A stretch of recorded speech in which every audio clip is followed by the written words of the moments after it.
Robert Phillips, first of all, what's your assessment of the state of trust in the UK? In the UK, Richard Edelman would have pointed to the fragility of trust globally, and that fragility translates into the UK. A couple of major trends. Business trust in the UK is stable but somewhat sceptical. Britain's never been particularly optimistic in the trust states, and that's confirmed. Business trust is at 47%, still trading the NGO community, which it's done for the past 3 years, which stands at 51%. Interestingly, political trust, or trust in government, is down 6 points to 35%. So we go into an election year with about a third of the British public, only a third of the British public, having trust in the institution of government. And there's another eye-catching element to this, which is trust in banks.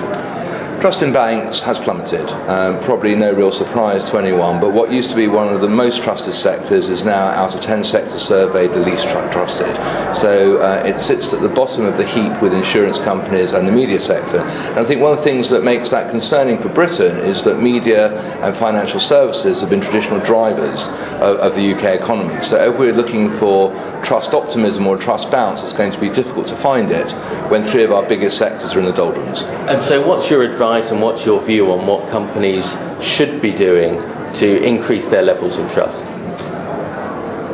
Our survey has clearly stated that there is now a line of business in trust. So a company I can trust has to be the responsibility of the chief executive officer and his or her leadership team.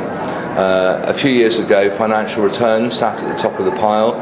Now what we're seeing is a company I can trust, an honest and transparent company, a company that takes its societal responsibility seriously, far more important than financial returns. In fact, financial returns is, I think, the lowest of all the countries surveyed, in the low 20%. But the bottom line is still the bottom line. The business of business is, of course, business, but I think we live in a stakeholder society, and although that was called by Will Hutton in his seminal work in 1995, the trust implications of that are really only coming to fruition now.